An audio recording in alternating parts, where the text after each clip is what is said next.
मराठी कथा. नमस्कार मंडळी, मी प्रेम बोलतोय. दमून भागून घरी आल्यानंतर आई आपल्याला ज्या मायेने जवळ घेते ते प्रेम. कितीही काम असली तरी केवळ आपल्यासाठी ऑफिसातलं सगळं काम उरकून बाबा ज्या आतुरतेने घरी येतात ते प्रेम.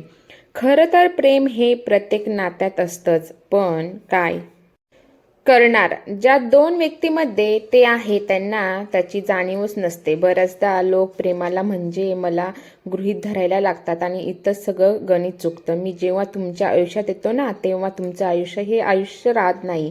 ती एक सुंदर कोऱ्या आखीव पानांनी सजलेली, अक्षरांना स्पर्श व्हावा म्हणून असलेली वही बनते. याआधी तुम्हा सर्वांची पाटी कोरी असते किंवा तुम्ही जे काही लिहिलात ते तुम्ही स्वतःच खोडूही शकत नाही याची तुम्हाला खात्री असते. पण मी जेव्हा तुमच्या आयुष्यात येतो ना, तेव्हा त्यावर उमटवलेली अक्षरं तुमची इतक्या सहजासहजी नाही पुसू शकत.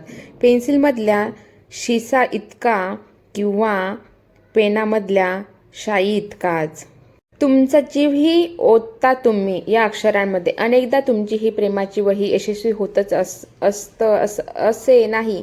मग माणूस ते सगळे गोड आयुष्य अडवण्याचा प्रयत्न करू लागतो. अनेक माणसं यात खरोखरच यशस्वी होतात, पण काहीही आयुष्याचं मात्र यातच गुरफटत राहतात. यातले आकार विकार, काना मात्रा, वेलांटी, विसर्ग यांच्या सापळ्यातून ते बाहेर पडू शकत नाही. अजूनही त्यातल्या एखाद्या जोडाक्षराला ते स्वतःचं मन जोडून पाहतात. एखादा पूर्णविराम चुकून घाईघाईत उमटलाय का हे पुन्हा पुन्हा तपासून बघतात.